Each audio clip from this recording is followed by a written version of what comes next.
Le motif qui nous a poussé à se rassembler, c'est que nous constatons que le dialogue est au ralenti, mais aussi que la date butoir que s'était fixée n'a pas été respectée. Et que le motif, c'est de ne pas pouvoir mettre en place les protagonistes, s'il faut-il le dire ainsi.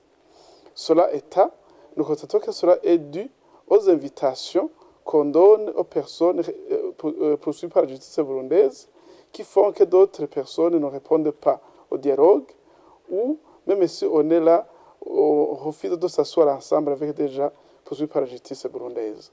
Nous constatons qu'il y a des faits très importants, notamment la révision de la Constitution et la préparation de 2020 qui sont en cours. Alors, il fallait que ce dialogue se termine pour contribuer dans ce processus.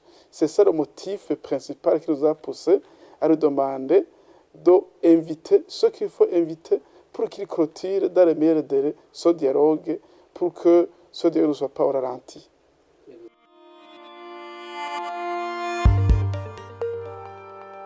Cela dépend essentiellement de la volonté de participer dans ces élections.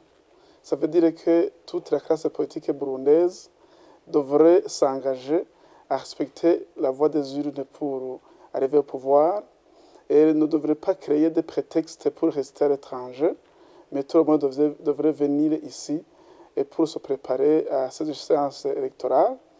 Nous aimerions aussi, pour améliorer, que certains textes légaux qui gèrent les élections, notamment la loi électorale, la loi communale, la Constitution, soient révisés, et pour qu'ils se conforment aux questions de l'heure. Nous pensons que c'est ça qu'il faut, mais aussi, nous avons constaté qu'on peut avoir des problèmes budgétaires, donc il faut que la population burundaise s'engage à contribuer massivement dans ce processus électoral.